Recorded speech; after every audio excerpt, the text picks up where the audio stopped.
ിന്റെ പ്രവാചകൻ സല്ലല്ലാഹു അലൈഹി വസല്ലമ തങ്ങൾ അവിടുന്ന് പറയുകയാ അന്നബി ഹുറൈറ റളിയല്ലാഹു തആല അൻഹു ഖാല ഖാല റസൂലുള്ളാഹി സല്ലല്ലാഹു അലൈഹി വസല്ലം അക്സിറൂ ദിക്റ ഹാദിമിൽ ലദ്ദാത്ത്. അല്ലാഹുവിന്റെ പ്രവാചകൻ സല്ലല്ലാഹു അലൈഹി വസല്ലമ തങ്ങൾ പറയുകയാണ്, നിന്റെ സ്വർഗ്ഗ ആഡംബരം, നിന്റെ സുഖങ്ങളും, നിന്റെ സന്തോഷങ്ങളും, നിന്റെ സ്വപ്നങ്ങളും, നിന്റെ പ്രതീക്ഷകളും, നിന്റെ മോഹങ്ങളും സർവ്വതും തകർത്തു കളയുന്ന അതാ മരണമെന്ന് പറയുന്ന ഒരു മഹാസംഭവമുണ്ടല്ലോ, മരണമെന്ന് പറയുന്ന ഒരു പ്രതിഭാസമുണ്ടല്ലോ. എന്തേ നീ അതിനെക്കുറിച്ച് ഓർക്കാത്തത്? എന്തേ ആ മരണത്തെക്കുറിച്ച് ചിന്തിക്കാത്തത്?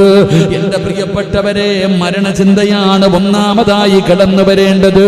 ഇരിക്കുന്ന മുബാസിക്കയാകട്ടെ, ഷാരിക്കയാകട്ടെ, അൻസാരിക്കയാകട്ടെ, ഇരിക്കുന്ന എന്റെ പ്രിയപ്പെട്ട സഹോദരങ്ങളാകട്ടെ, നിങ്ങൾ ചിന്തിക്കുന്നുണ്ടോ, പടച്ചവനെ ഞാൻ മരണത്തിലേക്ക് ഒരു കൊല്ലം കൂടെ അടുത്തിരിക്കുകയാണ്, ഇന്നാണോ നാളെയാണോ എപ്പോഴാണോ എനിക്കറിയില്ലല്ലോ, ഇതെന്റെ ജീവിതത്തിലെ അവസാനത്തെ രാത്രിയാണോ, പടച്ചവനെ ഞാൻ ഇന്ന് വീട്ടിലെത്തുമോ, ഭാര്യയുടെ കൂടെ കിടന്നുറങ്ങുന്ന ഞാൻ നാളെ രാവിലെ പായിപ്പാട് പള്ളിയുടെ മിനാരത്തിൽ നിന്ന് അസ്സലാത്തു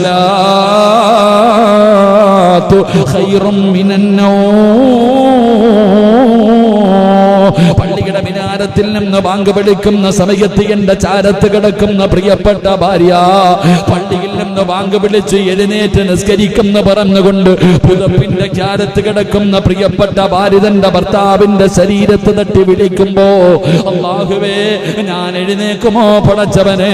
അതോ എന്റെ അവസ്ഥ എന്താണെന്ന് ഞാനും നിങ്ങളും ചിന്തിക്കാറുണ്ടോ?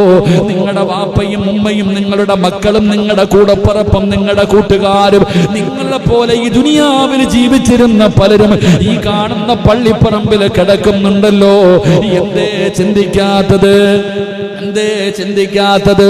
എന്തിനാ പ്രവാചകന്മാരുടെ ചരിത്രം, എന്തിനാ സ്വഹാബത്തിന്റെ ചരിത്രം, എന്തിനാ വഅ്ള് പറയുന്നത്? എന്റെ പ്രിയപ്പെട്ടവരെ, അല്ലാഹുവിന്റെ പരിശുദ്ധമായ ഖുർആൻ ഓർമ്മപ്പെടുത്തുകയാ. എന്തിനാ ഞാനും നിങ്ങളും ഒരുപാട് ചിന്തിക്കുന്നത്? ഈ നിരന്നിരിക്കുന്ന പലരുടെയും വാപ്പ എവിടെയാ? എന്റെയും നിങ്ങൾക്കും ജന്മം നൽകിയ, നമ്മൾക്ക് വേണ്ടി ജീവിച്ച നമ്മുടെ പ്രിയപ്പെട്ട പിതാവ് എവിടെ? നമ്മുടെ പ്രിയപ്പെട്ട ഉമ്മ എവിടെ? പൊന്നുമോനെ എന്ന് പറഞ്ഞു മനസ്സു വേദനിച്ച് വീട്ടിലേക്ക് കടന്നു ചെല്ലുമ്പോ കെട്ടിപ്പിടിച്ച് സമാധാനിപ്പിച്ച് കബളിൽ ഉമ്മതെന്ന് നമ്മുടെ പ്രിയപ്പെട്ട മാതാവ്, അവര് പടച്ചവനെ പള്ളിപ്പറമ്പിൽ 6 അടി മണ്ണിനകത്താണല്ലോ. അതുകൊണ്ട് ഇതിനെക്കാളും വലിയ ഒരു ഉപദേശം ഏതേ വേണ്ടത്? ഇതിനെക്കാളും വലിയ ഒരു ഉപദേശം വേണ്ടല്ലോ. അതുകൊണ്ട് സഹോദരാ, ഇരിക്കുന്ന ഓരോ മനുഷ്യനും ചിന്തിച്ചോ, ഇത് കളിയല്ല, തമാശയല്ല. അല്ലാഹുവിന്റെ ഖുർആനാ ഓർമ്മപ്പെടുത്തിയത്. കുല്ലു നഫ്സിൻ ദാഇഖത്തുൽ മൗത്ത് വഇന്നമാ തുവഫൗന ഉജൂറഹും യൗമൽ ഖിയാമ ഫമൻ സുഹ്സിഹ അനിന്നാർ.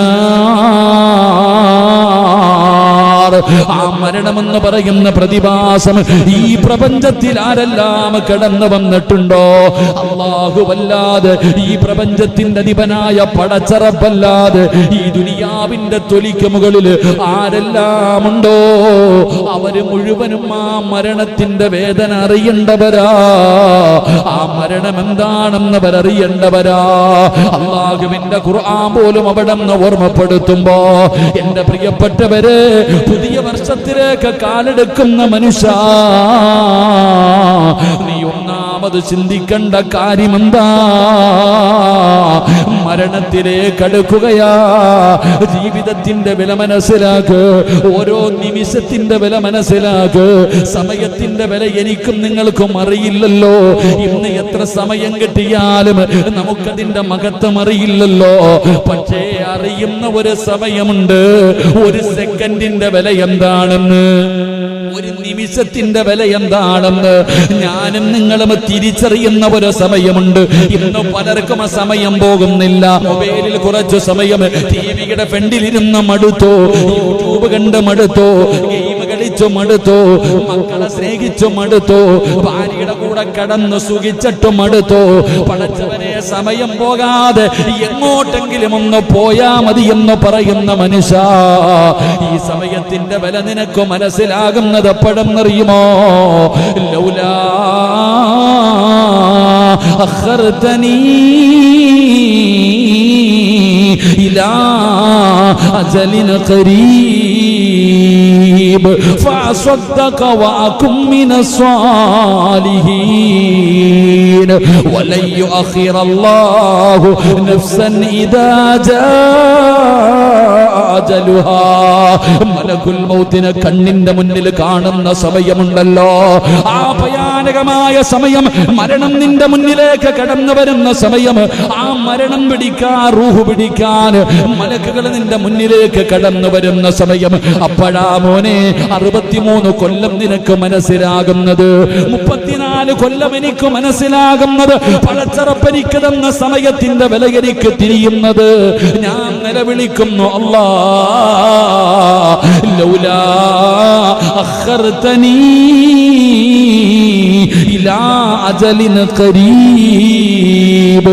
എന്റെ മരണം ഇങ്ങനെ അടുത്ത് വരുമ്പോ അവിടെന്ന് പറയുന്നു, നാഥാ ഒരു സെക്കൻഡ് താ അല്ലാ.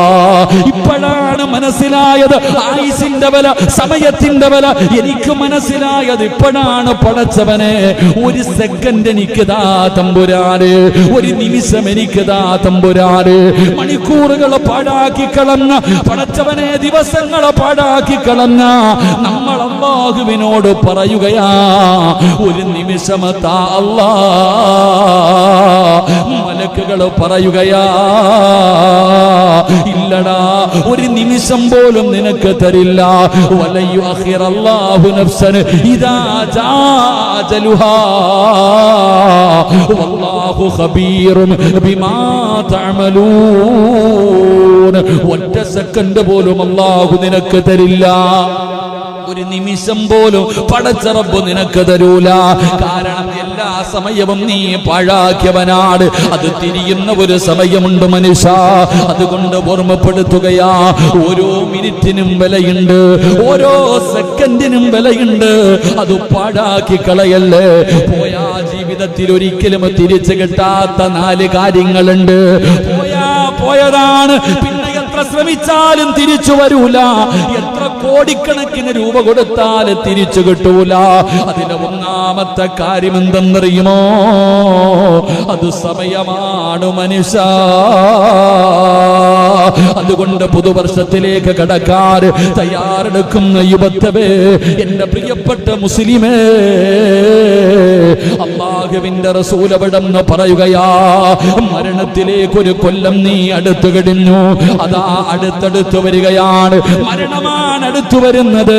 അതുകൊണ്ട് മോനെ, നീ ആ മരണത്തെക്കുറിച്ച് ഓർത്തോ, ആ മരണത്തെക്കുറിച്ച് ചിന്തിച്ചോ, ആ മരണത്തിന് വേണ്ടി തയ്യാറെടുത്തോ. എന്നാദരവായ പ്രവാചകൻ നബി മുഹമ്മദ് മുസ്തഫ അല്ലാഹു നമുക്ക് ഈമാൻ നൽകുമാറാകട്ടെ. എൻ്റെ പ്രിയപ്പെട്ട സഹോദരങ്ങളെ, മരണത്തിലേക്ക് ഒരു കൊല്ലം കൂടെ സിറാജ് അടുത്ത് കഴിഞ്ഞു. അല്ലാഹു നല്ല മരണം തരുമാറാകട്ടെ. രാമീം പറ. ഞാൻ മുസമ്മിൽ ഉസ്താദിനോട് സത്യം പറഞ്ഞ ഇശായ്ക്ക് ഇങ്ങനെ ഈ വിഷയം ഇങ്ങനെ നോക്കിയിട്ടിരുന്നപ്പോൾ മുസമ്മിൽ ഉസ്താദ് കയറി വന്നു. പഠിച്ചോനെ, ഞാനപ്പോൾ പറഞ്ഞതേ ഉള്ളൂ പള്ളിയുടെ പിരിവൊക്കെ എങ്ങനെ നടക്കുന്ന വെച്ചപ്പോൾ ഞാൻ പറഞ്ഞു, അൽഹംദുലില്ലാ പള്ളിയുടെ പെരുമാറ്റം ഇങ്ങനെ ഓടിച്ചാടി നടക്കുക. മാഷാ അല്ലാഹ്, എനിക്കൊരാഗ്രഹമുണ്ട്, മരിച്ച പായിപ്പാട് പള്ളിയുടെ മുന്നിൽ തന്നെ ഖബറടക്കണമെന്ന്. ഞാനിപ്പോൾ പറഞ്ഞിട്ട് വരിക.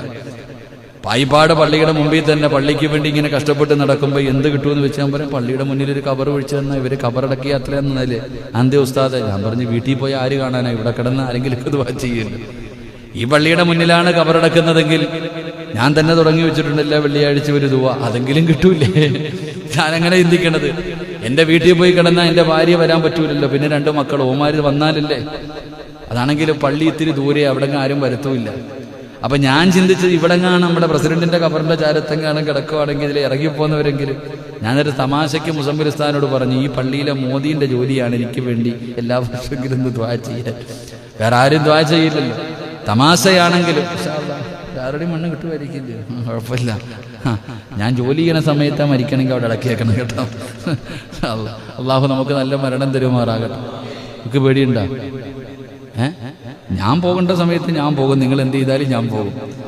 എനിക്ക് പോകേണ്ട സമയം 6 അടി മണ്ണ് അള്ളാഹു എവിടെയാ നിശ്ചയിച്ചിരിക്കണമെന്ന് പറയാൻ പറ്റുമോ? ചിലര് പറയാറുണ്ട് നിന്റെ മയ്യത്ത് ഇവിടെ അടക്കൂല, നടക്കണ്ട, അള്ളാഹു വിചാരിച്ച് അടക്കും. എന്നെ സൃഷ്ടിക്കുന്നതിന് വേണ്ടി ഓരോ മനുഷ്യരെയും സൃഷ്ടിക്കാൻ ഒരല്പം മണ്ണെടുത്തിട്ടുണ്ടെന്ന. അപ്പൊ എവിടെ നിന്നാണോ എടുത്ത? മദീനത്തെന്നാണ് എനിക്ക് തോന്നുന്നത്. എന്റെ കബർ അവിടെ ആയിരിക്കും. അൽഹംദുലില്ലാ, ആഗ്രഹം അത് അള്ളാഹു സാധിപ്പിച്ചു തരുമാറാകട്ടെ. അവിടെ ആകുമ്പോൾ ഈ ഹജ്ജിനും ഉംറയ്ക്കും വരുന്നവരൊക്കെ ഇങ്ങനെ ഇരുന്നിട്ടൊന്നും കാര്യമില്ല. നിങ്ങളൊക്കെ മരിച്ചുപോയ വെറുതെ ഒരു സ്മാരകവും വെച്ച് കാക്ക തൂറി ഇങ്ങനെ അടക്കുക, ചില സ്മണ്ട് അങ്ങനെയൊന്നും കാര്യമൊന്നുമില്ല. മരിച്ച അവിടെയൊക്കെ പോയി കിടക്കണം. എന്താ ഒന്ന് ചിരിക്കും മനുഷ്യ, ഇത് ഫ്ലെക്സിൽ മാത്രമേ ചിരിക്കാൻ അറിയത്തുള്ളൂ. അള്ളാഹു ആഫിയത്തും ദീർഘായുസ്സും കൊടുക്കുമാറാകട്ടെ. അപ്പൊ കാണാനില്ല, ഒന്ന് പിടിച്ചോണം കേട്ടാ. ഒക്കണ്ണനെ ഒക്കണ്ണനെ ഇന്നലെ ഇല്ലായിരുന്നു ക്ലാസ്സിൽ കേട്ടാ. അള്ളാഹു ആഫിയത്തും ദീർഘായുസ്സും കൊടുക്കുമാറാകട്ടെ. ചുക്കാപ്പിയൊക്കെ തന്നോളി ഇൻഷാ അല്ലാഹ്. അൽഹംദുലില്ലാ. ഇന്ന് ബിരിയാണിയൊക്കെ കൊള്ളായിരുന്നു കേട്ടോ. അൽഹംദുലില്ലാ, അള്ളാഹു ബറക്കത്ത് ചെയ്യുമാറാകട്ടെ. എൻ്റെ പ്രിയപ്പെട്ട സഹോദരങ്ങളെ, ഞാൻ പറഞ്ഞു വന്നത് മരണത്തെക്കുറിച്ച് ഇങ്ങനെ ഓർക്ക്. അതാണ് നമ്മുടെ ആയുസ് നമുക്ക് പറഞ്ഞു തരുന്ന ഒന്നാമത്തെ കാര്യം. മരണത്തിലേക്ക് നമ്മൾ അടുത്തുകൊണ്ടിരിക്കുകയാണ്. അള്ളാഹു നല്ല മരണം നൽകുമാറാകട്ടെ. അള്ളാഹു നല്ല മരണം നൽകുമാറാകട്ടെ. 2, എന്റെ പ്രിയപ്പെട്ടവരെ, പുതുവർഷത്തിലേക്ക് കടക്കാൻ തയ്യാറെടുക്കുമ്പോൾ നാം മനസ്സിലാക്കേണ്ട 2ാമത്തെ കാര്യം എന്തെന്നറിയുമോ? കഴിഞ്ഞുപോയിട്ടുള്ള വർഷത്തിൽ നീ പരലോകത്തിന് വേണ്ടി എന്താണ് ചെയ്തു വെച്ചിരിക്കുന്നത്? അല്ലാഹുവിന്റെ പ്രവാചകൻ സല്ലല്ലാഹു അലൈഹി വസല്ലമ തങ്ങൾ പറയുകയാണ്, കഴിഞ്ഞുപോയ ഒരു വർഷം നീ എന്ത് ചെയ്തു എന്ന് നീ ചിന്തിക്കണമെന്ന് ആദരവായ പ്രവാചകൻ നബി മുഹമ്മദ് മുസ്തഫ സല്ലല്ലാഹു അലൈഹി വസല്ലമ തങ്ങൾ പറഞ്ഞു, ഒരു വർഷക്കാലം എന്ത് ചെയ്തു എന്ന് ചിന്തിക്കണം. അൽഹംദുലില്ലാ, ഞാൻ ഇങ്ങനെ ചിന്തിച്ചു. ഇന്ന് ഞാൻ എന്നെ സംബന്ധിച്ചിടത്തോളം ഞാൻ ഇങ്ങനെ ചിന്തിച്ചു, അല്ലാഹുവേ, കഴിഞ്ഞ ഒരു വർഷക്കാലം ഞാൻ എന്ത് ചെയ്തു? എനിക്ക് ചിന്തിക്കുമ്പോൾ എനിക്ക് പറയാൻ ചില കാര്യങ്ങളുണ്ട്, പറഞ്ഞിട്ട് പ്രതിഫലം നഷ്ടപ്പെടുത്തുന്നില്ല. അല്ലാഹു ഈമാൻ നൽകുമാറാകട്ടെ. ഞാൻ ഒരു വർഷക്കാലമായിട്ട് എല്ലാ ദിവസവും മുടങ്ങാതെ ഒരു ക്ലാസ് ഇടും. ഇന്ന് 399 ക്ലാസ്സായി, നാളെ 400 ക്ലാസ്സായി. 400 ദിവസം, ഒരു ദിവസം പോലും മുടങ്ങാതെ ഒരു 5 മിനിറ്റ് അൽഹംദുലില്ലാ മുത്തി നബിയുടെ ഹദീസ് ജനങ്ങൾക്ക് പറഞ്ഞു കൊടുക്കാൻ എന്നെ കൊണ്ട് കഴിഞ്ഞു. ഈ ക്ലാസ് കഴിഞ്ഞ മുഹറത്തിലും ഞാൻ മുഹറം 10ന്റെ മഹത്വം പറഞ്ഞ എനിക്ക് ഓർമ്മയുണ്ട്. അൽഹംദുലില്ലാ, ഒരു വർഷമാകാൻ പോകുന്നു നമ്മുടെ ക്ലാസ്. എനിക്കിത് മതി അൽഹംദുലില്ലാ രക്ഷപ്പെടാൻ. ഈ ഒരു വർഷത്തെ ക്ലാസ്സിലൂടെ ഈ പായിപ്പാട് പള്ളിക്ക് ഒരു ചാക്ക് സിമെന്റ് വാങ്ങാനുള്ള പൈസയെങ്കിലും കിട്ടിയില്ലേ? കിട്ടിയോ? ഒരു ചാക്കല്ല, ഇഷ്ടം പോലെ അൽഹംദുലില്ലാ. ഇന്ന് ഈ പള്ളിയുടെ പണി നടക്കുന്നത് ഇതിലൂടെ കിട്ടുന്ന പൈസ ഉണ്ടാ. അപ്പൊ അൽഹംദുലില്ലാ, എന്നെ സംബന്ധിച്ചിടത്തോളം പറയാൻ ഒരുപാടുണ്ട്. അള്ളാഹു ആരം സ്വീകരിച്ചോ ഇല്ലേ? അള്ളാഹു സ്വീകരിക്കുമാറാകട്ടെ. അപ്പൊ നാം ചിന്തിക്കേണ്ടത്, ഒരു വർഷക്കാലം കഴിഞ്ഞു പോകുമ്പോ ആഖിറത്തിൽ രക്ഷപ്പെടാം. ദുനിയാവ് പോട്ടെ, ദുനിയാവിൽ കടയുണ്ട്, വസ്തു മേടിച്ചിട്ടിട്ടുണ്ട്, വീടൊക്കെ നല്ലപോലെ പണിതിട്ടുണ്ട്, മക്കൾക്ക് സ്വർണ്ണമൊക്കെ വാങ്ങിച്ചു വെച്ചിട്ടുണ്ട്. ഇത് ദുനിയാവ്. ഇതുകൊണ്ട് വല്ല കാര്യമുണ്ടോ? ഉണ്ടോ? പായിപ്പാട് മാർക്കറ്റ്, പായിപ്പാട് ടൗണിൽ ഒരു ഫ്രൂട്ട്സ് കടയുണ്ടെന്ന് പറഞ്ഞിട്ട് സ്വർഗത്തിൽ പോകാൻ പറ്റുമോ കാക്ക? ഇറച്ചിക്കടയുണ്ടെന്ന് പറഞ്ഞിട്ട് നാസറിനെ പോകാൻ പറ്റുമോ? ഇല്ല. ശാന്ത ഒരു ഓട്ടോ ഉണ്ടെന്ന് പറഞ്ഞ് രക്ഷപ്പെടാൻ പറ്റുമോ? പച്ചക്കറി മുതലാളി വന്നില്ലെന്ന്. പായിപ്പാട് പള്ളിയുടെ മുന്നിൽ ഒരു ബിൽഡിംഗ് ഉണ്ടെന്ന് പറഞ്ഞിട്ട് ഷൗക്കണ്ണൻ സ്വർഗത്തിൽ പോവോ? ഷൗക്കണ്ണന്റെ ഭാര്യക്കും മക്കൾക്ക് കിട്ടും, അത്രേ ഉള്ളൂ. വല്ലതും വേണമെങ്കിൽ ചെയ്തോ, അല്ലാഹു ഈമാൻ നൽകുമാറാകട്ടെ. ഞാൻ പറഞ്ഞത്, അണ്ണേ നിരത്തി 3-4 കടമുറി ഉണ്ടെന്ന് പറഞ്ഞിട്ട് ഞാൻ ഒമാനി കടന്ന് കഷ്ടപ്പെട്ട ഒരു കാര്യമില്ല. അടുത്ത് ആഖിറത്തിലേക്ക് രക്ഷപ്പെടാൻ എന്ത് ചെയ്തു? അതാ ചോദ്യം. ഇന്ന് രാത്രി നിങ്ങൾ മരിച്ച എന്തുണ്ട് സ്വർഗം കിട്ടാൻ? വല്ലതും ഉണ്ടോ? ഉഹദ് മലയോളം വെച്ചിട്ടുണ്ട്. അള്ളാഹ് മുഖത്തേക്ക് തന്നെ തിരിച്ചറിയാതിരുന്നാൽ മതിയായിരുന്നു. അള്ളാഹു കാക്കുമാറാകട്ടെ. ഇതാണ് നമ്മൾ ചിന്തിക്കേണ്ടത്. ഒരു വർഷക്കാലം നിന്റെ ജീവിതത്തിൽ നിന്ന് വിട പറയുമ്പോൾ ആഖിറത്തിലേക്ക്, ദുനിയാവിലുണ്ട്. ലോക്ക്ഡൌണിന്റെ സമയത്ത് ഉസ്താദ് എന്റെ കടയിൽ കച്ചവടം ഉണ്ടായിരുന്നു, അൽഹംദുലില്ലാ, അതൊന്നുമില്ല. എന്റെ പ്രിയപ്പെട്ടവരെ, നാം ചിന്തിക്കേണ്ടത്, അല്ലാഹുവിന്റെ പരിശുദ്ധമായ ഖുർആൻ പറയുകയാ, അല്ലാഹുവിന്റെ വിശുദ്ധമായ ഖുർആൻ പറയുന്നു, യാ അയ്യുഹല്ലദീന ആമനുത്തഖുല്ലാഹ വൽ തൻദുർ നഫ്സുൻ മാ ഖദ്ദമത് ലിഗദിൻ വത്തഖുല്ലാഹ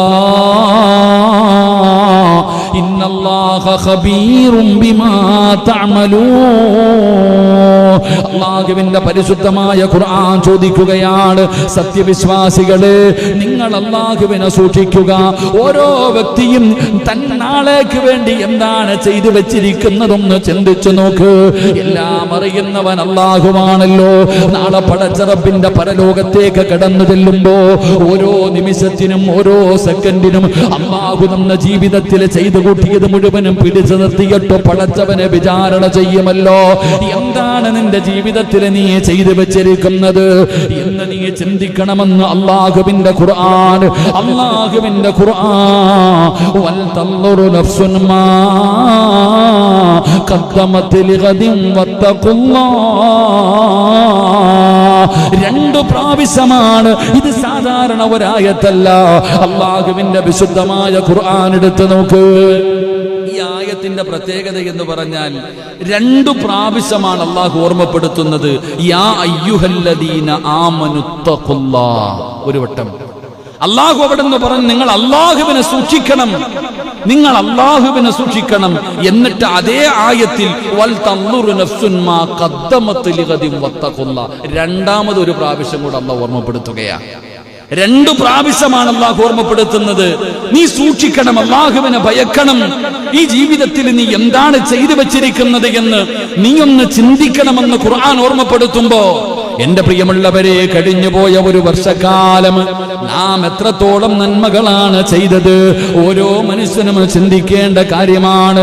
അല്ലാഹുവിന്റെ പ്രവാചകൻ സ്വല്ലല്ലാഹു അലൈഹി വസല്ലമ തങ്ങൾ അവിടുന്ന് ഓർമ്മപ്പെടുത്തുകയാ, നീ എത്ര നന്മകളാണ് ചെയ്തത്, എത്ര തിന്മകളാണ് നിന്റെ ജീവിതത്തിൽ ചെയ്തത്. ഈ ചെയ്തത് കൊണ്ട് നിനക്ക് നാളെ രക്ഷപ്പെടാൻ കഴിയുമോ? നന്മകളാണോ കൂടുതല്, തിന്മകളാണോ കൂടുതല്? അല്ലാഹുവേ, ചിന്തിക്കേണ്ടത് അവിടെയാണ്. കാരണം അല്ലാഹുവിന്റെ ഖുർആൻ പറയുകയാ, ഫമൻ യഅമൽ മിസ്കാല ദർറത്തിൻ ഖൈറൻ യറാ വമൻ യഅമൽ മിസ്കാല ദർറത്തിൻ ശർറൻ യറാ.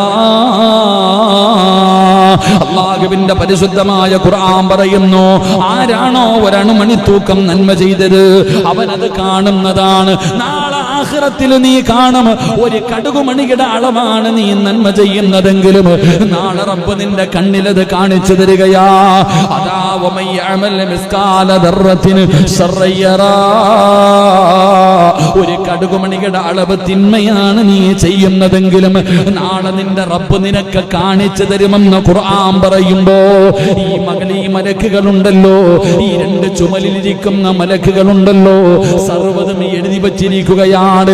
ഞാൻ ഉറങ്ങിയാലും അവരുറങ്ങൂല, ഞാൻ എന്ത് ചെയ്താലും പടച്ചവനെ അവരിങ്ങനെ കണ്ണു തുറന്നിരിക്കുകയാണ്. പ്രസംഗിക്കുന്നത് എഴുതുന്നുണ്ട്.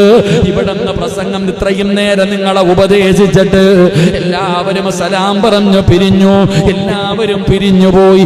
ഞാൻ ഒറ്റയ്ക്ക് റൂമിന്റെ അകത്ത് കയറി, വേറെ ഒരാളുമില്ല പടച്ചവര്. ആ റൂമിന്റെ അകത്ത് ഞാനിരുന്ന് ചെയ്യുന്ന കാര്യവും ഈ മലക്കങ്ങ് എഴുതി വെക്കുകയാ. ഇത് റബ്ബനിക്ക് കാണിച്ചു തരുമല്ലോ.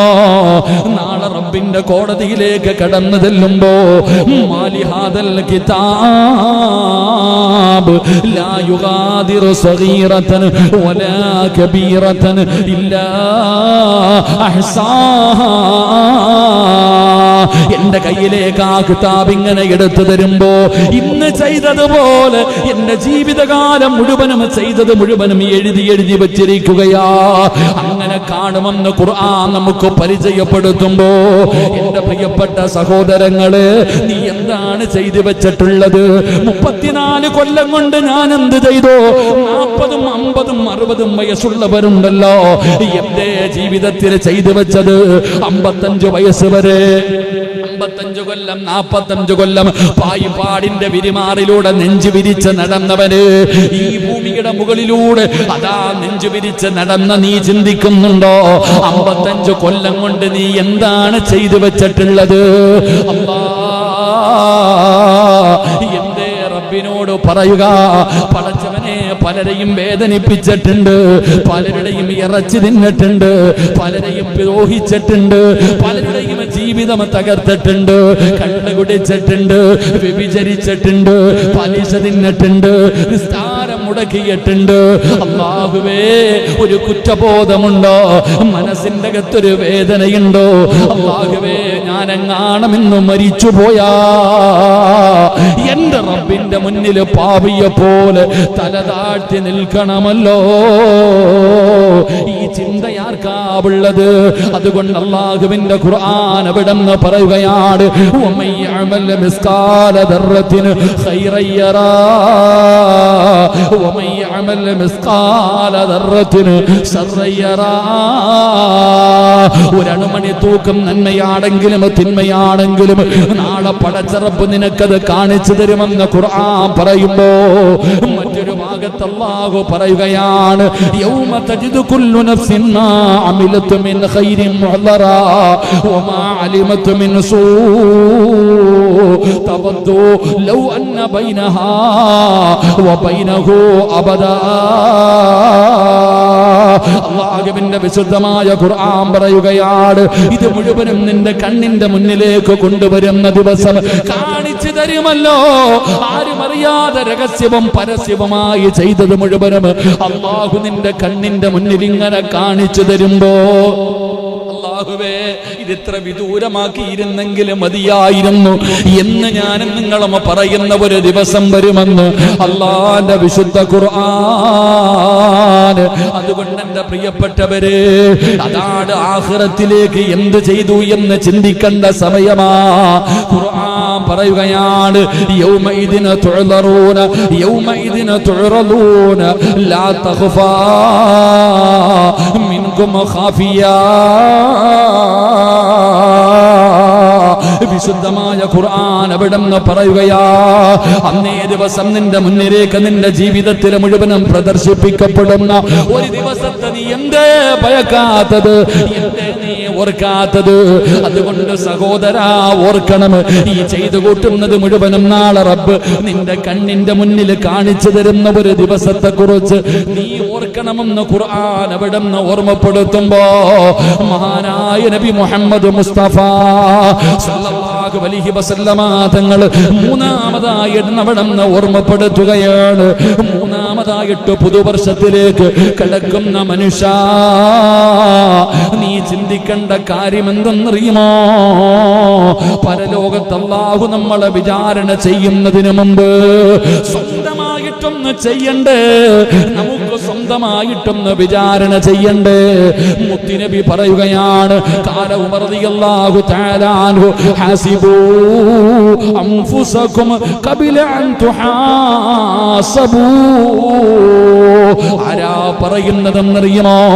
ഇസ്ലാമിന്റെ രണ്ടാമത്തെ ഭരണാധികാരിയായ മഹാനായ സയ്യിദുനാ ഉമർ ഇബ്നുൽ ഖത്താബ് റളിയല്ലാഹു തആല അൻഹു പറയുകയാ, ഹാസിബൂ ഖബല അൻ തുഹാസബൂ. പടച്ചവരെ, വിചാരണ കടന്നു വരുന്നതിന് മുമ്പ് അല്ലാഹുവിന്റെ മുന്നിൽ കടന്നു ചെന്നിട്ട് റബ്ബ് നമ്മളോട് ചോദിക്കുമല്ലോ, എന്നോട് ചോദിക്കും, സിറാജ് ഇങ്ങോട്ട് നീങ്ങി നിൽക്കടാ. അല്ലാഹുവിന്റെ മുന്നിൽ ഉടുതുണിയില്ലാതെ ചെരുപ്പില്ലാതെ പേടിച്ച് വിറച്ചുകൊണ്ട് തലയുടെ മുകളിൽ സൂര്യനുദിച്ചു നിൽക്കുന്ന ദിവസം ഞാൻ അല്ലാഹുവിന്റെ മുന്നിൽ പോയി നിൽക്കുമ്പോ അല്ലാഹു ചോദിക്കുന്നു, സിറാജ്, ഞാൻ നിനക്ക് തന്ന ആയുസ് അത് 30 40 50 എത്ര കൊല്ലമാണെങ്കിലും അല്ലാഹു ചോദിക്കുന്നു, ഞാൻ നിനക്ക് തന്ന ആയുസ് എങ്ങനെ ചെലവഴിച്ചടാ? നിന്റെ യുവത്വമുണ്ടല്ലോ, നീ എങ്ങനെ ചെലവഴിച്ചു? നീ പണം എങ്ങനെ ഉണ്ടാക്കി? അത് എങ്ങനെ ചെലവഴിച്ചു? അല്ലാഹുവേ, അല്ലാഹുവേ, നീ കാക്കണേ അല്ലാ. വെച്ചിരിക്കുന്ന കാലനക്കൂല മനുഷ്യ, പറയുകയാ, വെച്ചിരിക്കുന്ന കാലം നനക്കണോ? ചെമ്പിന്റെ തറയിലെ സിറാജ് വെച്ചിരിക്കുന്ന കാലം നനക്കണമെങ്കിൽ അല്ലാഹുവേ, ഈ ചോദ്യത്തിനു മറുപടി പറയാതെ കാല് ചലിപ്പിക്കാൻ കഴിയില്ലെന്ന് ആദരവായ പ്രവാചകൻ നബി മുഹമ്മദ് മുസ്തഫ. ഞാൻ അല്ലാഹുവിന്റെ മുന്നിൽ ഇങ്ങനെ നിൽക്കുമ്പോ ആ വെച്ചിരിക്കണ കാലം നനക്കണമെങ്കിൽ ഞാൻ അല്ലാഹു ചോദിച്ച ചോദ്യത്തിന് ഞാൻ മറുപടി പറയണം. അല്ലാഹു കാക്കുമാറാകട്ടെ, ഹിസാബ് യസീറയിൽ അല്ലാഹു പെടുത്തുമാറാകട്ടെ. എന്ത് പറയും സഹോദര? അള്ള ചോദിക്കും, ഞാൻ നിനക്ക് തന്ന ആയുസ് നീ എത്ര? ഞാൻ 34 കൊല്ലം. എത്ര ആളെന്ന് ചിന്തിക്ക്, എത്ര ആളെന്ന് ചിന്തിക്ക്. 30, 40, 50, 60 വയസ്സുള്ളവർ അള്ളാഹിനോട് പറയേണ്ടി വരും, മൊത്താ 60 കൊല്ലത്തെ കണക്ക്. അള്ളാഹു ഈമാൻ നൽകുമാറാകട്ടെ. ഓരോരുത്തരോടും അള്ളാഹു ചോദിക്കും വല്ലാത്ത ചോദ്യം. 1 ആയുസ്, 2 യുവത്വം. അതാ ചോദ്യം. ആയുസ്, യുവത്വം. അടുത്ത ചോദ്യം, പണം എങ്ങനെ ഉണ്ടാക്കി, എങ്ങനെ ചെലവഴിച്ചു? അത് വല്ലാത്ത ചോദ്യ. പണം എങ്ങനെ ഉണ്ടാക്കിയത്, അതും പറയണം. ഉണ്ടാക്കിയ കണക്ക് മാത്രം പറഞ്ഞാൽ പോരാ, ചെലവഴിച്ച കണക്കും പറയണം. അള്ളാഹു ഈമാൻ തരുമാറാകട്ടെ. അള്ളാഹു ഈമാൻ തരുമാറാകട്ടെ. പറഞ്ഞേ പറ്റൂ അള്ളാഹുടെ മുന്നിൽ. അള്ളാഹുടെ മുന്നിൽ എണ്ണി എണ്ണി ചോദിക്കും. ഇവിടെ വിട്ടാലും അവിടെ വിടൂല. ഇവിടെ നമുക്ക് എന്തെങ്കിലുമൊക്കെ പറഞ്ഞ് രക്ഷപ്പെടാൻ പറ്റും. അള്ളാഹുടെ മുന്നിൽ പിടിച്ചു നിർത്തിയിട്ട് അള്ള ചോദിക്കുമ്പോൾ പറഞ്ഞേ പറ്റൂ. ഖുർആൻ പറഞ്ഞതാ. അള്ളാഹു അതുകൊണ്ട് ഞാൻ പറയുന്നത്, റസൂലുള്ളാഹി സ്വല്ലല്ലാഹി അലൈഹി വസല്ലമ തങ്ങൾ പറയുന്നു, രാത്രി കിടക്കുന്നതിന് മുമ്പൊന്ന് ചിന്തിക്കണം. ഇന്ന് രാവിലെ എഴുന്നേറ്റു, പടച്ചവനെ എന്തേ ചെയ്തത്? പല്ല് തേച്ചു, സുബഹി നിസ്കരിച്ചു, ഖുർആൻ ഓതി, കുറച്ച് ദിക്റുകൾ പറഞ്ഞു, കുറച്ചു നേരം ഇങ്ങനെ ഇരുന്നു, കച്ചവടത്തിന് പോയി. ഇങ്ങനെ ഓരോ കാര്യങ്ങൾ ചിന്തിക്കണം. എന്തു പാപം ചെയ്തു എഴുതി വെക്കണം. റളിയല്ലാഹു തആല അൻഹു അങ്ങനെ രാത്രി റൂമിനകത്ത് കയറിയിട്ട് കഥകടച്ചിട്ട് ഇങ്ങനെ കണ്ട് ചെയ്യും. പടച്ചോൻ ഇങ്ങനെ ആലോചിച്ചിട്ട് പറയും, ഇന്ന പാപം ചെയ്തു ഇല്ല. ചാട്ടവാറെടുത്തിട്ട് തല്ലും ശരീരം മുഴുവനും. സ്വന്തം ചാട്ടവാറെടുത്തിട്ട് ശരീരം തല്ലി ചതയ്ക്കുക. റളിയല്ലാഹു തആല അൻഹുവിന്റെ ജനാസ കുളിപ്പിച്ചവർ പറയുന്നുണ്ട്, അടയാളം ഉണ്ടായിരുന്നെന്ന്. ശരീരത്തെ ചാട്ടമാറ് കൊണ്ട് തല്ലിയിട്ട് ശരീരത്തിനോട് ചോദിക്ക, നീ പറഞ്ഞ അനുസരിക്കില്ലേ? നീ നിസ്കരിക്കാതെ കടന്ന് ഉറങ്ങൂല്ലേ? നീ അള്ളാനെ ധിക്കരിക്കില്ലേ എന്ന് പറഞ്ഞിട്ട് തല്ലുക. അങ്ങനെ സ്വന്തമായിട്ട് വിചാരണ. നമ്മൾ തല്ലുവൊന്നും വേണ്ട, ചെയ്തതൊന്നും ഓർത്താലെങ്കിലും മതിയായിരുന്നു. അള്ളാഹു നമുക്ക് ഈമാൻ നൽകുമാറാകട്ടെ. ഞാൻ ഇങ്ങനെയൊക്കെ ചെയ്തു പോയല്ലോ റബ്ബേ, ഒരു കുറ്റബോധം പോലും നമുക്കൊന്നും തോന്നാറില്ല. ഇബ്ലീസിന്റെ സ്വഭാവമാണ് നമുക്ക്. ഇന്നലെ ഞാൻ അള്ളാഹുവിന്റെ കരുണയെ കുറിച്ച് പറഞ്ഞു ഇല്ലേ? അള്ളാഹു അത്രയും ഗഫൂറാണ്, റഹീമാണ്, കാരുണ്യവാനാണ്. ആ അള്ളാഹ് എന്താ ഇബ്ലീസിനെ പുറത്തു കൊടുക്കാത്ത? ഇതപ്പോ ഇബ്ലീസിനെ പുറത്തു കൊടുക്കാത്ത? ഇബ്ലീസ് തന്നെ ഇന്നും പറയുന്നത് എന്തെന്നറിയാവോ? ഞാൻ പാപം ചെയ്തിട്ടില്ല എന്നാണ്. ആദ്യം എന്നെക്കാളും താഴ്ന്നവൻ എന്നാ പറയണേ. ഇബ്ലീസ് ഇന്ന് വരെ കുറ്റം സമ്മതിച്ചിട്ടില്ലല്ലോ. സമ്മതിച്ചാലല്ലേ അള്ളാഹ് പുറത്തു കൊടുക്കുക. ഞാൻ തെറ്റ് ചെയ്തു എന്ന് ഞാൻ അംഗീകരിക്കണം. അതാണ്, ഞാൻ അംഗീകരിച്ചു, ഞാൻ തെറ്റു ചെയ്തു. 2 കുറ്റബോധം ഉണ്ടാവണം. ചെയ്ത് ഓർത്തിട്ട് ചെയ്തു പോയല്ലോ അള്ളാഹ്. നിരാശ വേണം, കുറ്റബോധം വേണം. അള്ളാഹു ഞാൻ ആ തെറ്റ് ചെയ്തു പോയല്ലോ പടച്ചവനെ, ഇനി ചെയ്യില്ല അള്ളാഹ്. തീരുമാനം വേണം. അതാ തൗബയുടെ വിശേഷണം. തൗബയുടെ ഷർത്തുകളിൽപ്പെട്ട ചുമ്മാതെ പോയിട്ട് പാവം പൊറുക്കല്ല, പാവം പൊറുത്തല്ല എന്ന് പറഞ്ഞൊരു കാര്യമില്ല. ചെയ്തു പോയ പാപം നീ അംഗീകരിക്കണം. 2 നീ സമ്മതിച്ചു. 1 2 നിനക്ക് കുറ്റബോധം ഉണ്ടാകണം. നിന്റെ നഫ്സിനെ നീ കുറ്റപ്പെടുത്തണം. 3 ഇനി ചെയ്യില്ല എന്ന് തീരുമാനിക്കണം. അപ്പോഴാ തൗബയാകുന്നത്. അല്ലെങ്കിൽ കാക്കയുടെ തൗബ പോലെ ആയി പോകും. അള്ളാഹു കാക്കുമാറാകട്ടെ. കാക്കയുടെ തൗബ എങ്ങനെയാണെന്നറിയില്ലേ? കാക്കയുടെ തൗബ അറിയോ? ഇത് വെടിയുണ്ടതുപോലെ ഇരിക്കണേ. കാക്കയുടെ തൗബ എന്തെന്നറിയോ? കാക്ക രാവിലെ ഇങ്ങനെ പറന്നു വരും. ഇവിടെ പിന്നെ ഇഷ്ടം പോലെ ഉണ്ട്, മരത്തിലൊക്കെ താമസിക്കണേ. കാക്ക രാവിലെ ഇങ്ങനെ പറന്നു വന്നിട്ട് ഇങ്ങനെ ഒരു മരത്തിന്റെ കൊമ്പിൽ ഇങ്ങനെ ഇരിക്കും. അപ്പൊ നോക്കുമ്പോ കാഷ്ടം കിടക്കുന്നു, വേസ്റ്റ് കിടക്കുന്നു. കാക്ക ഓടിച്ചെന്നിട്ട് ഇങ്ങോട്ട് കൊത്തിയങ്ങോട്ട് തിന്നും. തിന്നിട്ട് മരത്തിന്റെ മുകളിൽ കയറിയിട്ട് ആ കമ്പിൽ ഇങ്ങനെ തലയിട്ടടിച്ചിട്ട് പറയും, ഛേ ഞാൻ വേസ്റ്റാണോ റബ്ബേ തിന്നത്, ഛേ എന്ത് വൃത്തികേട, ഇനി ഞാൻ തിന്നൂല, ഇനി ഞാൻ തിന്നൂല. കാക്ക അങ്ങോട്ട് ശപഥം ചെയ്തു. പിറ്റേ ദിവസം രാവിലെ വന്നിട്ടിരിക്കുമ്പോൾ ചൂടിങ്ങനെ പോവാ. പടച്ചവനെ ഉടനെ പോയി വീണ്ടും തിന്നും. വീണ്ടും അതിൻ്റെ മുകളിൽ കയറിയിട്ട് തലയിട്ടടിച്ചിട്ട് പറയും, ഇനി ഞാൻ തിന്നൂല. 3-ാമത്തെ ദിവസവും വരെ ഇങ്ങനെ തന്നെ നടന്നുകൊണ്ടിരിക്കണേ. നാളെ നീളം അങ്ങനെ ആവരുത് തൗബ. ചെയ്യില്ല എന്ന് പറഞ്ഞ ഒരു ചെറുപ്പക്കാരൻ വിളിച്ചിട്ട് പറഞ്ഞു, ഉസ്താദെ കരയാ ചെറുപ്പക്കാരൻ. ഉസ്താദ് ഞാൻ എത്ര ശ്രമിച്ചിട്ടും എനിക്കൊരു തെറ്റ് ചെയ്യാൻ, എനിക്ക് തെറ്റിൽ നിന്ന് പിന്തിരിയാൻ പറ്റുന്നില്ല. സെക്സ് വീഡിയോ കാണും ആ ചെറുപ്പക്കാരൻ. മോശമായ വീഡിയോ കാണുകയാ. എത്ര ശ്രമിച്ചിട്ടും അവന് പറ്റണില്ല. കരയുന്നു. ഉസ്താദ് എനിക്ക് നന്നാകണം, ഒരു വഴി പറഞ്ഞതാ, എനിക്കൊരു വഴി പറഞ്ഞതാ. എന്റെ പ്രിയപ്പെട്ടവരെ എന്തിനും വരുന്നുണ്ട്. അള്ളാഹു നന്നാകാൻ ഭാഗ്യം തരുമാറാകട്ടെ. വീഡിയോ വലിക്കുന്ന ആൾക്കാരില്ലേ, വലി നിർത്താൻ പറ്റുമോ? പറ്റില്ല ഉസ്താദെ. എന്തെന്നറിയത്തില്ല. ചുരുട്ടി അടിക്കുന്നവന് ചുരുട്ടി അടിക്കണം, മോളി കയറ്റി വെക്കുന്നവന് മോളി വെക്കണം, വലിക്കുന്നവന് വലിക്കണം. ഇതൊക്കെ നമ്മളൊക്കെ വിചാരിക്കുന്നത് നമുക്കിത് പറ്റൂല എന്നാ. മോശമായ സ്വഭാവങ്ങൾ എല്ലാം ഉണ്ട്. എന്നാൽ ചില ദുസ്വഭാവങ്ങൾ അള്ളാഹു നമുക്ക് പുറത്തുവരുമാറാകട്ടെ. ചെറുപ്പക്കാരനോട് ഞാൻ പറഞ്ഞു കൊടുത്തു, മോനെ ഒരു ഹദീസ് പറഞ്ഞു കൊടുത്തു. നബി സല്ലല്ലാഹു അലൈഹി വസല്ലമ തങ്ങൾ പറഞ്ഞു, ഒരു പാപം ചെയ്യാൻ അവസരം കിട്ടി 7 പ്രാവശ്യം അള്ളാഹുവിനെ ഭയന്നുകൊണ്ട് ഞാനിത് ചെയ്യില്ല എന്ന് പറഞ്ഞു മാറിയാൽ മതി. 7 പ്രാവശ്യം വീടി വലിക്കാൻ അവസരം കിട്ടി. പടച്ചവനെ, ഇത് ലഹരിയാണല്ലോ അല്ലാഹ്. എല്ലാ ലഹരി വസ്തുക്കളും ഉപയോഗിക്കുന്നത് പാവമാണല്ലോ, വേണ്ട, ഒരു പ്രാവശ്യം മാറ്റിവെച്ചു. കുറച്ച് കഴിഞ്ഞപ്പോൾ നല്ല ആദ്യം കാജാ വീടിയാ കൊണ്ടുവന്നേ, പിന്നെ നോക്കുമ്പോൾ സിഗരറ്റ് കൊണ്ടുവന്നു. ഇല്ലല്ലാ, 2 വലിക്കൂല, 3, 4, 5, 6, 7 പ്രാവശ്യം നീ ചെയ്യില്ല എന്ന് പറഞ്ഞു മാറ്റിവെച്ച 8ാമത് ആ പാപം നിന്റെ മുന്നിൽ അള്ളാഹു കൊണ്ടുവരില്ല എന്ന് ആദരവായ പ്രവാചകൻ നബി മുഹമ്മദ് മുസ്തഫ. 7 പ്രാവശ്യം ഞാനിത് ചെയ്യില്ല എന്ന് പറഞ്ഞിട്ടങ്ങ് മാറ്റിവെച്ച് കഴിഞ്ഞാൽ 8ാമത് പിന്നെ വീടി നിന്റെ മുന്നിൽ വരൂല. നിനക്കതിലുള്ള അവസരം അള്ളാഹു തരൂല. നിന്നെ റബ്ബ് രക്ഷപ്പെടുത്തുമെന്ന് നബിയിന റസൂലുള്ളാഹി. അള്ളാഹു ആ ചെറുപ്പക്കാരന്റെ ദുസ്വഭാവം അള്ളാഹു മാറ്റിക്കൊടുക്കുമാറാകട്ടെ, അള്ളാഹു മാറ്റിക്കൊടുക്കുമാറാകട്ടെ. ഞാൻ പറഞ്ഞത് അങ്ങനെയുള്ള തീരുമാനങ്ങളാണ് നമുക്ക് വേണ്ടത്. നമുക്ക് നന്നാകാൻ കഴിയണം, വിചാരണ ചെയ്യണം. സ്വന്തമായിട്ട് ആര് പറയണ്ട, ആരോടും പോയിട്ട് അച്ഛനോട് പോയിട്ട് കുമ്പസരിക്കേണ്ട കാര്യമൊന്നുമില്ല. നമ്മൾ തെറ്റ് ചെയ്ത അള്ളാഹുവിനോട് പറയണം. അള്ളാഹു അത്രയും വലിയ കാരുണ്യവാനാ. എത്ര വലിയ പാപം ചെയ്താലും അള്ളാഹു പുറത്തു തരുന്നവനാണ്. മഹാനായ നബി മുഹമ്മദ് മുസ്തഫ 3 സ്വലാത്ത്. സല്ലല്ലാഹു അലാ മുഹമ്മദ് സല്ലല്ലാഹു അലൈഹി വസല്ലമ സല്ലല്ലാഹു അലാ മുഹമ്മദ് സല്ലല്ലാഹു അലൈഹി വസല്ലമ അല്ലാഹുമ്മ സല്ലി അലാ മുഹമ്മദ് യാ റബ്ബി സല്ലി അലൈഹി വസല്ലമ. അല്ലാഹു സ്വീകരിക്കുമാറാകട്ടെ, അല്ലാഹു സ്വീകരിക്കുമാറാകട്ടെ. ഈ സ്വലാത്തിന്റെ ബറക്കത്ത് കൊണ്ട് അല്ലാഹു നമ്മുടെ ജീവിതത്തിലെ സർവ്വ പ്രയാസങ്ങളും സർവ്വ ഇടങ്ങേറുകളും അല്ലാഹു മാറ്റി തരുമാറാകട്ടെ.